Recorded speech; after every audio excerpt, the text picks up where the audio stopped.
davant d'un canvi de cicle polític. Un cicle polític que no sabem quant de temps durarà, però que durarà, pel cap baix, 4 anys.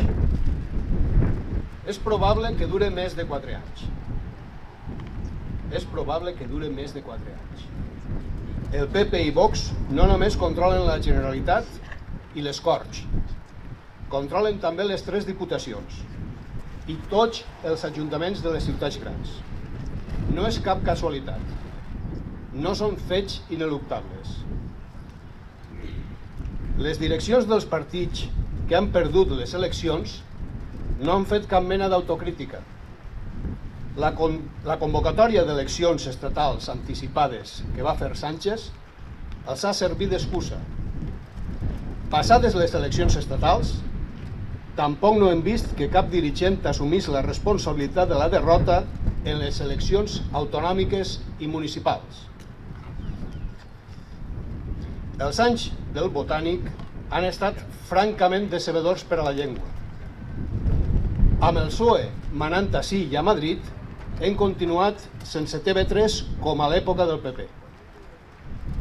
Si en el PSOE hi hagués, ni que fos, un gram d'intel·ligència, s'adonarien que el remei més eficaç contra la propaganda del PP i de Vox són les ràdios i les televisions públiques en català. Són Apunt i TV3 i Catalunya Ràdio. No només hem vist barrat l'accés a TV3. Els atacs i els insults als valencianoparlants en la sanitat pública han augmentat. La presència del català a l'escola ha retrocedit per culpa del PEPLI.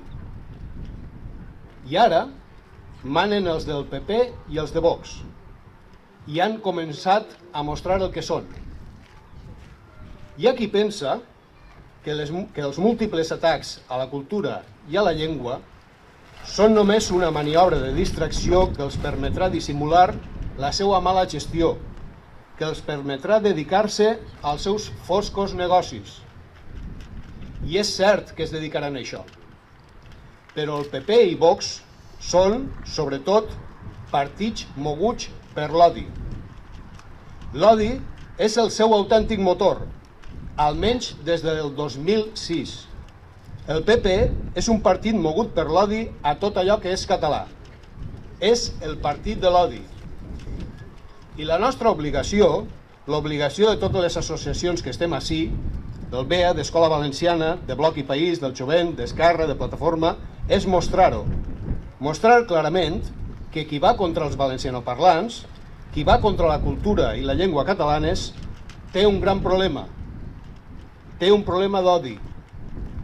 Ofendre o discriminar una persona perquè parla valencià és el mateix que ofendre-la per racisme o per masclisme. No ho hem de tolerar.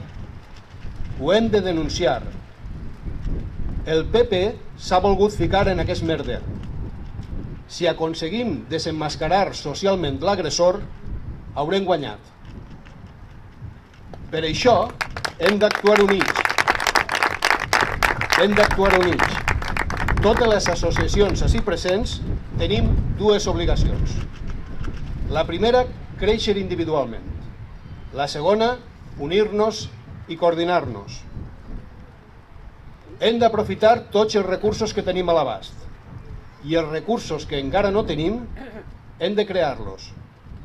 Però no hem de ser tampoc tan ingenus de pensar que ho resoldrem amb un grapat de youtubers. Ni amb un grapat ni amb un exèrcit de youtubers. No hi ha fórmules màgiques. L'única fórmula és el treball i la constància.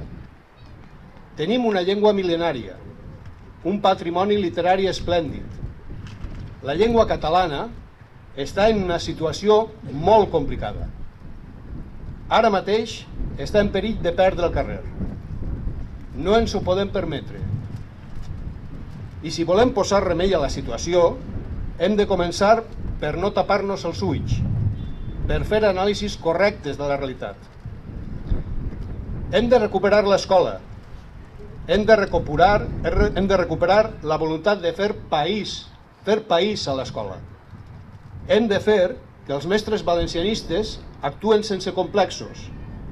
Hem de crear noves escoles catalanistes al marge de l'Estat si cal.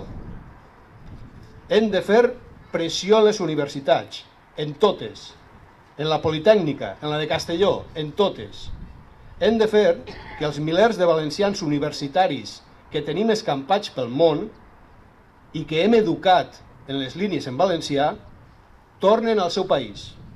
I hem de fer que el País Valencià deixi de ser un país pobre, turístic, un país d'hotels i de pisos de lloguer turístic. No volem ser un país turístic, no volem ser un país servil, no volem ser el geriàtric de l'Europa nòrdica.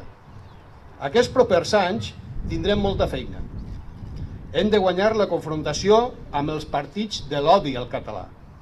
Hem d'arraconar i fer avergonyir els qui volen l'extinció del català. I demà dilluns comencem a Catarroja. Demà a Catarroja protestarem per una nova agressió lingüística. Anirem i ens concentrarem on calga, a Borriana, a Alacant o a Catarroja. Visca la llengua catalana i visca el País Valencià. Visca!